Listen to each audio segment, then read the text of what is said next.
Welcome to Bind EduTech, and we are continuing the multiple choice questions from the chapter Should Wizard Hit Mommy? तो पिछला जो question हम लोगों ने attempt किया था, ठीक है, वो क्वेश्चन में एक वर्ड आया था यहाँ फैटिगिंग, ठीक है, और फिर पूरे क्वेश्चन में एक वर्ड है स्टोरी टेलिंग, जिस वर्ड से ये पकड़ लेगा कि स्टोरी टेलिंग बोल रहा है तो ये should wizard hit mommy chapter वाला है, इससे पकड़ लेगा स्टोरी टेलिंग से, ठीक है। और सैटरडे वर्ड अगर ये करेगा, लेकिन सैटरडे कुछ और भी आया है कुछ चैप्टर्स में, जैसे एक चैप्टर था गोइंग प्लेसेस जिसमें लिखा हुआ, उसमें भी सैटरडे आया था कि सैटरडे को वो लोग मैच देखने जाते हैं, गोइंग प्लेसेस नाम का चैप्टर में फुटबॉल मैच।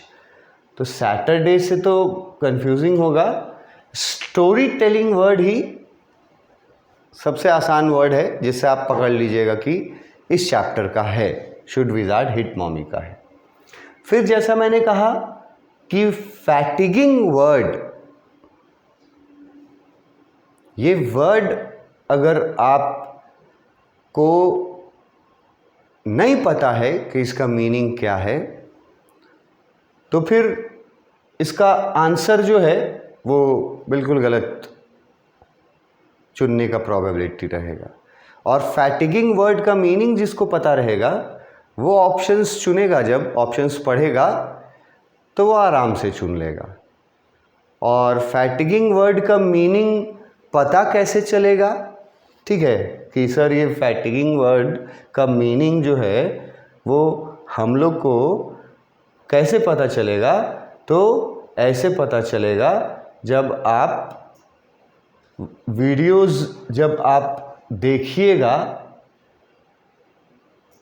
चैप्टर्स के जितने वीडियोस बने हुए हैं राइट फ्रॉम द इंट्रोडक्शन, वहाँ से अगर आप सारे वीडियोस को देखिएगा तो फैटिगिंग वर्ड आपको याद रहेगा, क्योंकि वह ये आएगा, फैटिगिंग वर्ड आया है जो हम लोग इसके टेक्स्ट बुक में पढ़े हैं। ये टेक्स्ट बुक का वर्ड है फैटिगिंग, और जो टेक्स्ट बुक को वर्ड बाय वर्ड नहीं पढ़ेगा तो वो फैटिगिंग वर्ड उसके लिए नया हो जाएगा, और टेक्स्ट बुक को जो पढ़ेगा वो ज़रूर याद रखेगा कि फैटिगिंग वर्ड आया था इसी स्टोरी में, और मीनिंग भी मैंने समझाया था कि ये टायरिंग को बोलते हैं, मतलब या तो थक जाना, या तो ऊब जाना, या तो मतलब एग्जॉस्ट हो जाना, या एक और मतलब इसका निकालेंगे कि मुश्किल काम है ना, ऐसा काम जो आप करना पसंद ना करते हो उसको भी फैटिगिंग वर्क कहा जाएगा, जो आप करना ना पसंद करते हो। तो फैटिगिंग वर्ड अगर आप टेक्स्ट बुक से गए हैं पढ़ते वक्त, चाहे आप क्लास में पढ़ रहे हो कहीं, चाहे आप किसी ट्यूशन में पढ़ रहे हो, कहीं से भी अगर आप ये चैप्टर पढ़े हैं तो फैटिगिंग वर्ड याद आएगा, जानेंगे आप, तभी आप सही आंसर चुन पाएंगे, क्योंकि वहाँ लिखा हुआ है कि अब ये काम जैक ये काम जो 2 साल से कर रहा था, अब ये काम उसको उसके लिए अब फैटिगिंग हो गया है, मतलब अब ये ट्रबलसम काम हो गया है, टायरिंग काम हो गया है, उबाऊ काम हो गया है, बोरिंग काम हो गया है। और स्पेशली फिर मेंशन किया है एक दिन का, जो स्टोरी में भी था, कि सैटरडे को पहले बताया कि वैसे तो अब स्टोरी टेलिंग का जो रूटीन है वो दो तरह से फॉलो होता था। स्टोरी टेलिंग का रूटीन में दो क्लॉज थे। एक था every evening in the evening, evenings लिखा हुआ था, जो मैंने बताया था कि इवनिंग्स यहाँ लिखा ज़रूर है, पर इवनिंग्स का यहाँ मतलब शाम नहीं है। इवनिंग्स का यहाँ मतलब है रात, जब खाना वगैरह खा करके आप सोने जाते हैं, यहाँ इवनिंग का ये मतलब है। तो कहानी जो स्टोरी टेलिंग का जो रूटीन था वो ऐसा था कि एवरी इवनिंग सुनाता था, लेकिन एक उसमें स्पेशल यूनिक बात ये थी कि सैटरडे का दिन उसको स्टोरी टेलिंग डे टाइम में भी करना पड़ता था। सैटरडे के दिन स्पेशली डे टाइम में करना पड़ता था। ये हमने स्टोरी में पढ़ा है कि दिन में ही नैप वर्ड यूज़ हुआ था कि दिन में दोपहर के समय थोड़ी देर के लिए रेस्ट करने के नाम पर, थोड़ी देर के लिए आराम करना या थोड़ी देर के लिए सो जाना, इसी को नैप बोला है। तो सैटरडे के दिन के वक्त जब वो कहानी सुनाता था अब कहानी सुन करके जो सोती नहीं थी, ये रीज़न दिया हुआ है टेक्स्ट बुक में, बिकॉज नाउ अब वो कहानी स्टोरी टेलिंग उसका अनसक्सेसफुल, अब वो समझता है कि अब मेरे कहानी बताने के आर्ट जो है वो अब सक्सेसफुल नहीं है, क्योंकि अब जो नहीं सोती है दिन के वक्त सैटरडे को कहानी सुनने के बाद सोती ही नहीं है अब। और क्यों नहीं सोती है ये सोचिएगा तो फिर इस चैप्टर के थीम पे आ जाइएगा कि सैटरडे को दिन में वो इसलिए नहीं सोती है, कहानी सुनते वक्त अब इसलिए नहीं सोती है क्योंकि अब उसकी उम्र, अब उसका एज ग्रो कर गया ना। 4 साल की उम्र से अब जो ये ग्रोथ हुआ है उम्र का, वो भी एक फैक्टर है कि अब वो नींद नहीं उसको आती थी।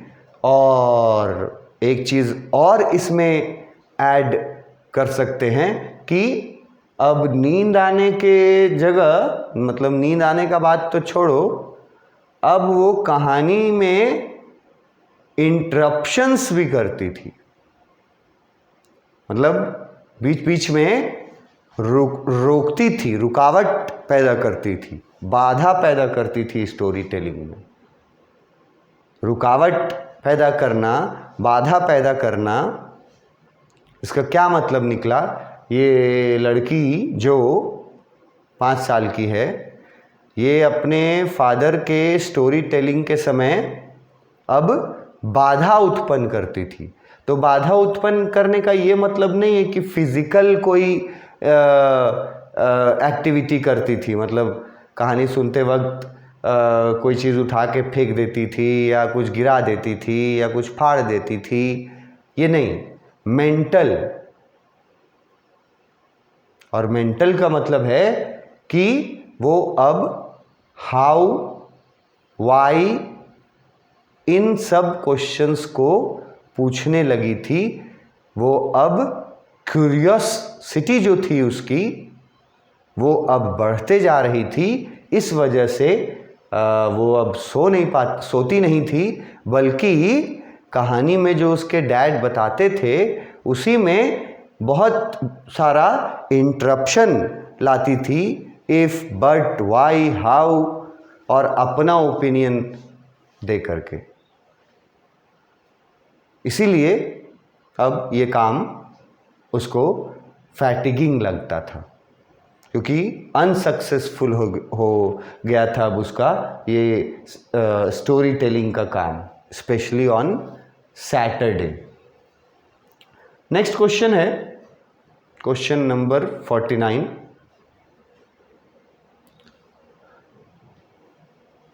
Having a fresh hero momentarily stirred Jack to creative dash।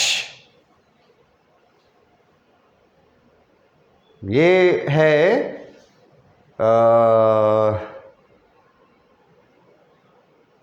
Depth of the story से क्वेश्चन। इस स्टोरी को, इस क्वेश्चन का जवाब और क्वेश्चन को समझना ये सब के बस की बात नहीं है। इसमें डेडिकेशन दिखेगा कि जो ज़्यादा डेडिकेशन देते हैं पढ़ने वक्त, पढ़ने का, वो इस क्वेश्चन को समझ पाएंगे और इसका आंसर दे पाएंगे। बाकी लोगों के माइंड से ये ऊपर चला जाएगा। क्वेश्चन क्या है? ये क्वेश्चन सबसे पहले तो ये बता दें कि ये टेक्स्ट बुक से लिया गया एग्जैक्ट एक सेंटेंस है। टेक्स्ट बुक में ये टेक्स्ट बुक के सेंटेंस में था।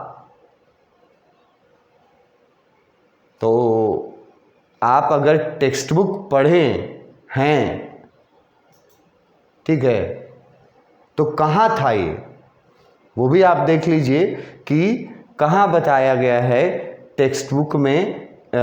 ये वाला लाइन कहाँ है? Having a fresh hero momentarily stirred jack to create, ऐसा ये वाला लाइन कहाँ है? टेक्स्ट बुक का लाइन है ये, जो मैंने पढ़ाया है, एक्सप्लेन किया है, मीनिंग बताया है। कहाँ है वह मैं दिखा देता हूँ आपको टेक्स्ट बुक में कि ये कहाँ है। ठीक है, ये आपका आ जाइए, जब वो अपनी बेटी से पूछता है कि आज तुम किस क्रिएचर के बारे में कहानी सुनना पसंद करोगी, पूछता है ना। देखो ये टेक्स्ट बुक है। जैक पूछा, who shell the story be about today, कि आज का कहानी जो है वो किस क्रिएचर के बारे में तुम सुनना पसंद करोगी। टेक्स्ट बुक में ये बात किससे पूछा? जैक ने जो से पूछा था। और ये जब पढ़ रहे थे हम लोग ये टेक्स्ट बुक, तो ये सब वर्ड मीनिंग्स जो है ये सब मैंने आपको बताया, एक्सप्लेन किया है। तो देखिए यहीं पर है वो लाइन। एक्चुअली में लाइन आपको मैं दिखा दूं, यहाँ ये देखिए टेक्स्ट बुक में ये लाइन है जो यहाँ हाईलाइट भी किया गया है, और उसमें कुछ वर्ड्स जो हैं वो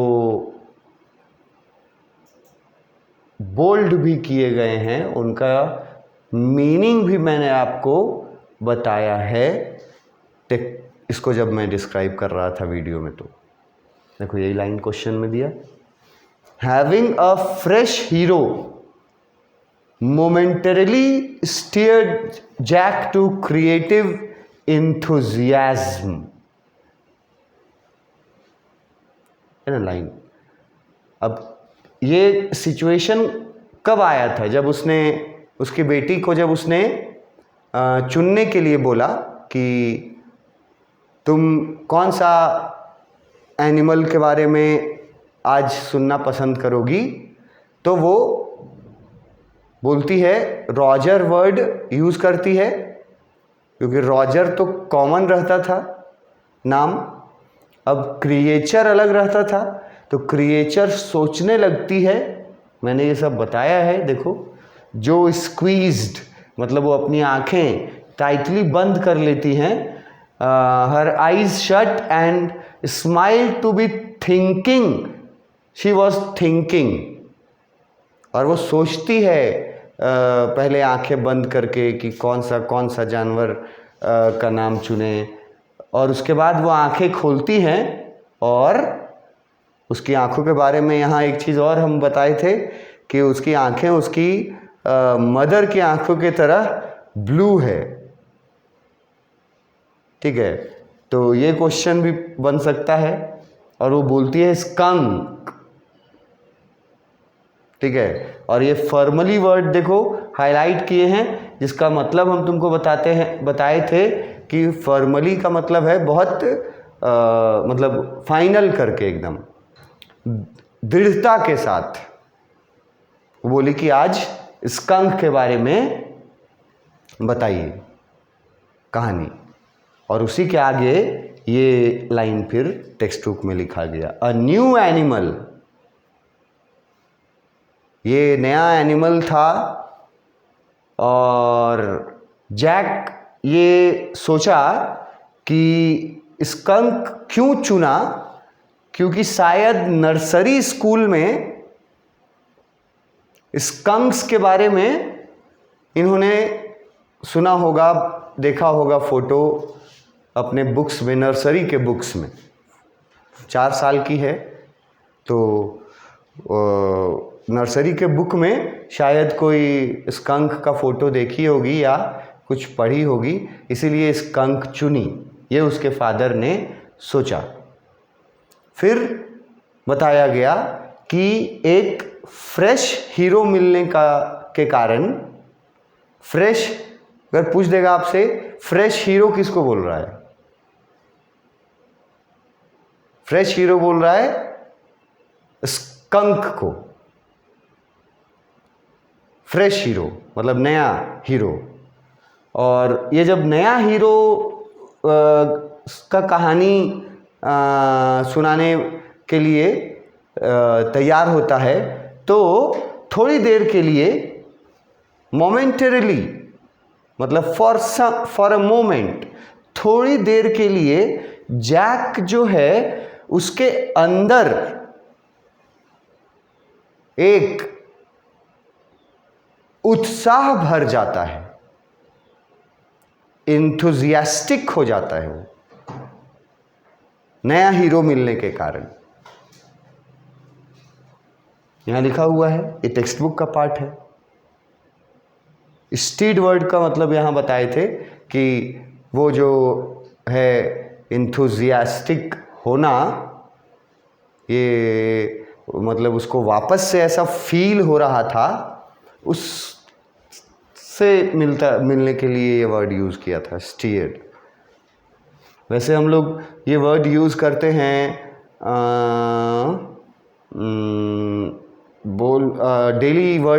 डेली बेसिस पे। ये वर्ड हम लोग ये काम हम लोग करते हैं, स्टीयरिंग का काम। जैसे अगर आप चाय बनाते हैं तो चाय को ऐसे किसी चीज़ से चलाते रहते हैं, चम्मच से या किसी भी चीज़ से, तो उसी चीज़ को मतलब कोई चीज़ को घोलना मिलाना, वो जो काम करते हैं ना, उसके लिए स्पेशली ये वर्ड स्टीड वर्ड यूज़ किया जाता है। किसी चीज़ को किसी चीज़ में मिक्स करने के लिए जो काम करना पड़े, चाहे वो जिस एक्शन में करना पड़े। तो यहाँ लिखा था कि एक फ्रेश हीरो जब मिला जैक को, तो थोड़ी देर के लिए जैक उत्साहित हो जाता है। इंथुजियाज्म वर्ड उत्साहित के लिए यूज़ किया। तो तुम्हारा क्वेश्चन में यही लाइन पूछ दिया, और ऑप्शन में देखो क्या क्या दिया। कि नया हीरो जब मिलता है कहानी के लिए तो थोड़ी देर के लिए जैक जो है उसके अंदर कैसी फीलिंग्स आती हैं? ऑप्शन ए सैडनेस, मतलब फ्रेश हीरो का बात सुन करके वो उदास हो जाता है। दूसरा हैप्पीनेस, कि फ्रेश हीरो मिला है तो वो खुश हो जाता है, ठीक है। तीसरा बोरिंग, कि फ्रेश हीरो मिलने से उसका मूड बोरिंग वाला हो जाता है। और चौथा इंथुजियाज्म। तो जो स्टूडेंट टेक्स्ट बुक में उस जगह को, उस लाइन को, उस वर्ड को पढ़े होंगे, ठीक है, अटेंटिवली पढ़े होंगे, वही सही जवाब दे पाएंगे। और जो इस सेंटेंस का मीनिंग जो समझ जाएगा, ये सेंटेंस का मीनिंग भी समझने के लिए आपको मतलब गाइडेंस की ज़रूरत है। कि जब उसकी बेटी ने स्कंक चुना तो जैक जो था वो एक नए हीरो, अपना नया कैरेक्टर मिला जो उसको, तो नयापन कुछ उसको मिला, इसलिए वो थोड़ी देर के लिए उत्साहित हो गया था। वैसे तो अभी हम लोगों ने पढ़ा कि अब स्टोरी टेलिंग का काम जैक के लिए फैटिगिंग हो गया है।